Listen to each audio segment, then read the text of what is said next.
Здравейте! Днес е първи ден след един тренинг, на който бях, който беше свързан с дишане, обучение, през което минавам в момента. Все още, ако трябва да бъда честна, осмислям нещата, които преживяхме. Минахме просто през изключително много процеси. Минахме през регресия, минахме през травми, минахме през упражнения за границите и беше изключително лечебно.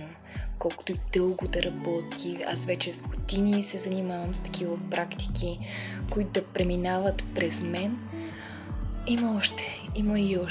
Има още пластове, които да се чистят и да се чистят. И съм изключително благодарна, че има толкова прекрасни учители с толкова много опит, толкова сърцати, както в случая беше този преподавател, Багат. Много обичам този човек, с радост, с лекота, лекуваше травми.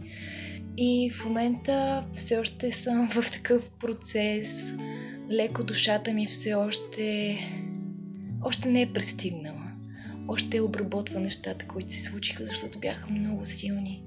Аз за първи път си позволих да извикам с пълен глас и да си озвуча болката. Някакси преди съм я пускала, но не на макс. Някакси съдържала съм я или съм я заглушавала да не преча на другите. Този път успях да си изразя болката, да я извикам и да се заявя. Да се заявя, че аз вече това травматично събитие, което съм имала, аз вече съм отвъд него. То е приключило. Аз съм минали са 20, повече от 20 години са минали от това събитие. Аз вече искам да живея своя собствен живот. И не съм съгласна това събитие да определя целия ми живот и да определя всичките ми връзки. Аз искам нещо различно за себе си, аз вече искам близост, аз искам вече топли взаимоотношения, искам да си позволя да бъда автентична.